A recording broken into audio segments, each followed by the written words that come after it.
Hi patients, Dr. Epic here, back with another dose of red sand.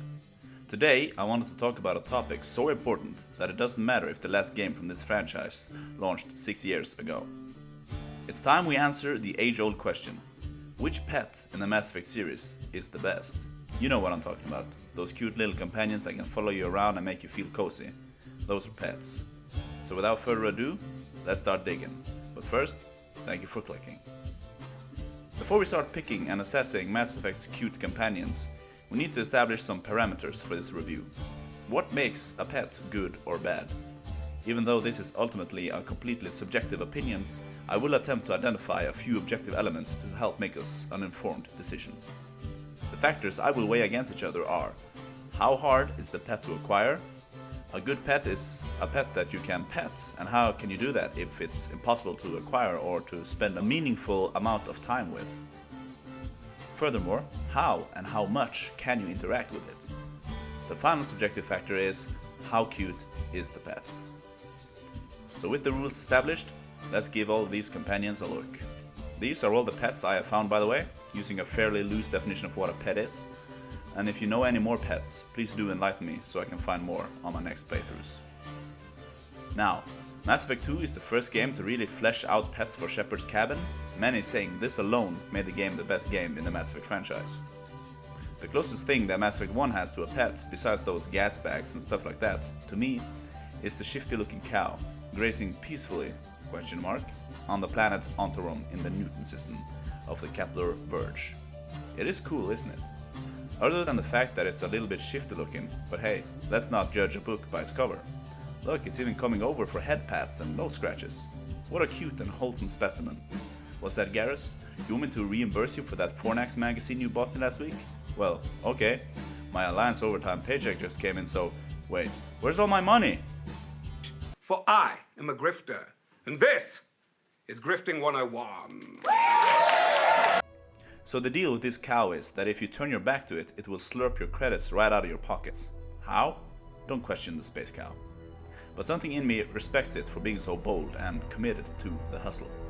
Alright, it's time to evaluate our first pet. So put on your evaluation pants. What are evaluating pants? They have a deep bottom pocket for my notepad, and they don't crease, which is a must given how much I squat during an evaluation.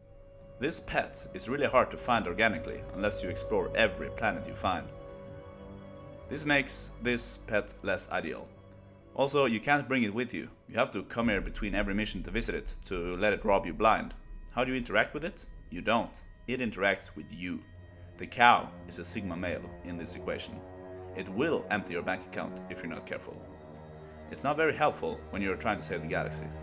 As for how cute it is, well yeah, it is cute, but it's also very shifty looking. So far, the shifty cow is not setting us off to a very strong start, though I have to give it credit for getting such a good score in the Armax Arsenal Arena. Next up is the pets of Mass Effect 2. Some of these pets carry into Mass Effect 3, where they behave pretty much the same.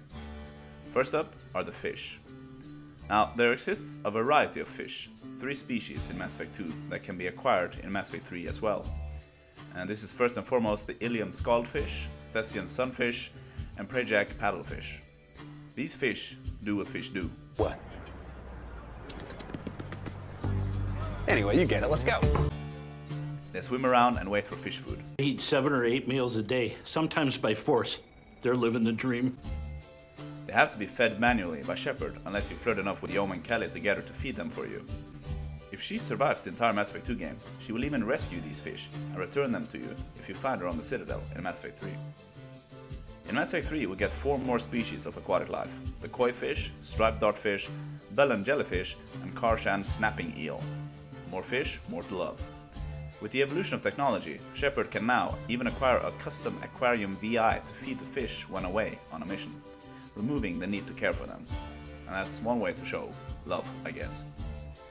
So now that you know what fish are, let's evaluate them. You might want to squat for this, Mr. Evaluator. I decide when squatting is necessary. This was my choice. These are very easy to obtain. Chances are high that you will run into one of the many shops selling these fish, meaning you can spend even more time in the game with your scaly little friends. You can interact with them every time you visit them, and you get to see them express their affection for food every time you feed them. Also, the whole Kelly story attached to them makes them all the more invested and integral to the Mass Effect 2 story. They're basically a main character at this point. Seriously though, the interaction mechanics are great, at least completely fine. Additionally, there is apparently a bug where the project paddlefish sometimes swims through the glass and around the cabin before returning, proving further that the fish aren't locked away from us. We are locked in here with them. I furthermore doubt there is any debate on the cuteness of the fish. The fish are no doubt a strong contender in the pet debates, unlike that no good, untrustworthy space cow, at least. The next pet up for evaluation from Mass Effect 2 is the Baron Ertz from Tuchanka. Now, the former champion Ertz is something for itself. He can tear your opponents to pieces, I presume, if you could bring him out with you and in the field and bark really loud at rats to keep them out of your cheese closets. Ertz's backstory is a bit of a sad one. Apparently he was orphaned from his previous handler, once that handler was exiled from Camp Urdnot. Ertz is a force to reckon with though, especially in the pit fighting game. Once friendly with Shepard, he will fight and kick quads in the pit, potentially earning Shepard credits. The shifty looking cow could learn something from this guy in my opinion. This earns Ertz my respect. Now how do you unlock Ertz? Well, you unlock him as a pet by buying and feeding him pyjak meat that is acquired by blowing up pyjaks with a high explosive weapon of war. So there is admittedly a little hassle in acquiring Ertz, and you can only find him when you first find Tuchanka. This doesn't have to take too long though, all in how you play Mass Effect 2 really. The interactivity is interesting and I think it's pretty great. It gives you tangible benefits in form of credits and in that way assists you directly in your war on the Collectors and the Reapers. Ertz should have been a war asset in Mass Effect 3 in my opinion. As for cuteness, well, Ertz has the face only a mother could love in many ways. However, he does have a cute smile and some cute big eyes. And when Baron aren't attempting to amputate your spinal cord, they are pretty cute, I guess. A great pet in my opinion. Only sad that you had to visit Tuchanka to pet him and that you can't bring him aboard Normandy. This is a huge loss of points. I'm sorry, Ertz.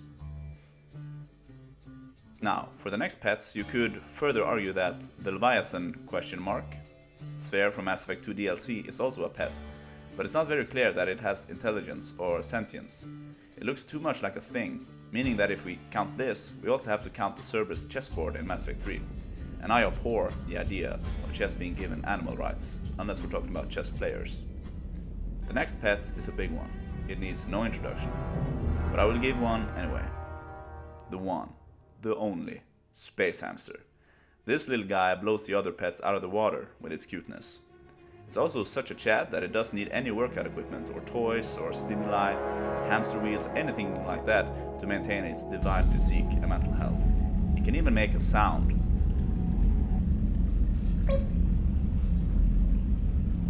It needs no sustenance, so it keeps itself fed, unlike Ertz and the fish. So this is good points.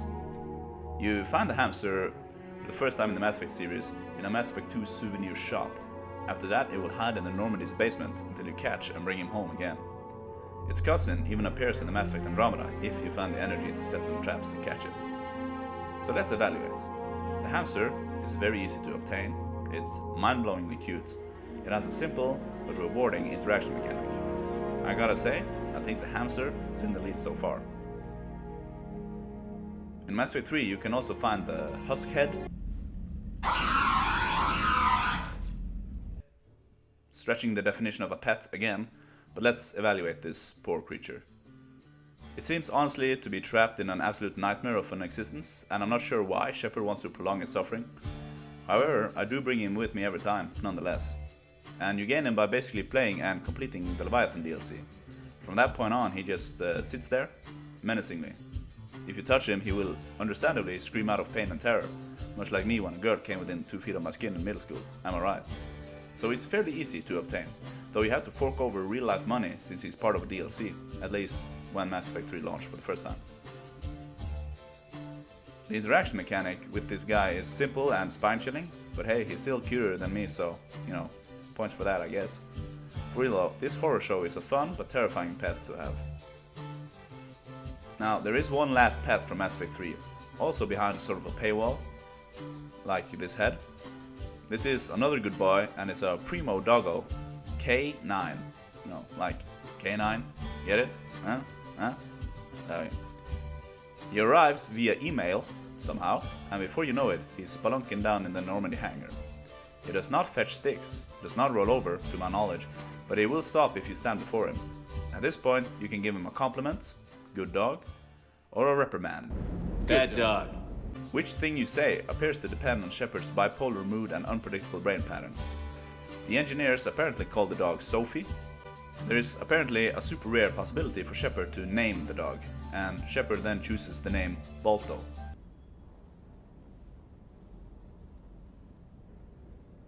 You need a new name. What about Bolto? Fine. How this helps the Reaper War is still unclear to this day, but maybe that question will be answered in the upcoming Mass Effect title. Look, K9, Sophie, Bolto, Ray J, whatever, is a stand-up guy. He doesn't afraid of anything. He's easy to gain a hold of, provided you pay, has simple and entertaining interactions that add life to an otherwise dead, quiet Normandy hangar, and is also very cute and most likely a good boy. The next contender for best pets is the Pyjack from Mass Effect Andromeda. What the hell is a Pyjack? Unlocked via the Deluxe and Super Deluxe edition, meaning that he is a very luxurious and classy gentleman. You have to first complete and survive the quest Monkeys in Space, truly a masterclass in foreboding writing, I must say. The quest consists of picking up the Pyjack from the Nexus common area. I know, I'm just as disappointed as you guys that we didn't have to go to the Monkey homeworld and defeat the Monkey King in a game of wits and heartbreak. But this is what we have. Once you've made a deal with this gentleman, he will parade around the Tempest and act as a mascot and much needed morale boost since you're playing Andromeda and this is all the comfort you can get. That was a joke. I appreciate aspects of Andromeda. It has many underrated parts. Moving on to the evaluation of this monkey. Silly monkey. Oh, this monkey. He's easy to obtain provided you pay. He offers an improved atmosphere to the ship and has nice interactivity in that regard, and stays with you on your ship, which is where you will spend half your game. The cuteness of the Pyjack rivals its majesty the Space Hamster, I'll admit. So that's all the pets I could find in the Mass Effect games. Let me know if I missed something that you want to call a pet. Before we reach the conclusion, I will provide an honorable mention. Shepard. Rex? Now, for my conclusion. This one is tough. Let's eliminate the Nightmare Head and the Shifty Cow supervillain straight away. I think, sadly, Urts has to go since he can't come with you on board the ship and is presumably killed in Mass Effect 3 when the Reapers do what they do, and I just can't handle that heartache. It really comes down to the Fish, K9, Space Pyjack, and Space Hamster. I think if K9 had learned a few extra tricks, that would have helped him out greatly here, but as is, he's just a bad boy who sometimes is a good boy. The other candidates are far more reliable, and I have to give points to them for that. I'm sorry, dog. Now, for the 3 remaining candidates. This will be hard for me, so bear with me. In order to ease the impact, I will post a quick opinion warning, and we will proceed. The Fish are so iconic, and they have been with us for 2 whole games. I want to give Mr. Space Monkey what it deserves as well, which is a solid spot, and it did make it all the way to the bronze finale. However, I have to give the Fish the respect they deserve after having been with us for so long and offered us so many laughs upon feeding, tears upon starvation, and acting as a trustworthy wingman for Kelly. That means, sorry Mr. Kong. You're fired. Now, the 2 remaining contestants, the Fish and the Hamster. This is truly the battle of the century. Now, both are easily obtained and will stay with you for a long time. They're both super cute.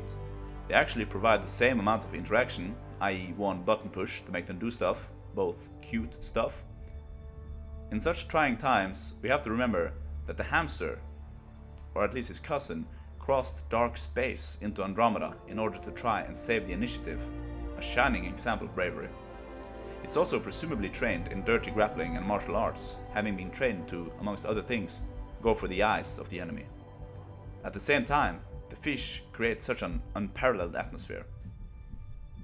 Either way, it's now time to make a decision. Guys. Hey, you. You guys are so different in the best way. This was not easy. I have to go with my gut. I've made my decision. My sexy beast is... The hamster. Let's go! That's my pick. The cutest, furriest little boy in all of known space. Congratulations. Congratulations. Now, guys, patience, humans, gentlemen, ladies. This was a very tough choice. But I think I managed to stay true to my heart in the end. Of course, I'm sure you have some opinions of your own, so I expect you to either agree or disagree, most likely disagree. And if you will, please tell me why. We all have very special relations with these guys. As for now, I would like to thank you for watching, and if you want more tech armor or energy drain, just subscribe to Dr. Epic. As for now, goodbye.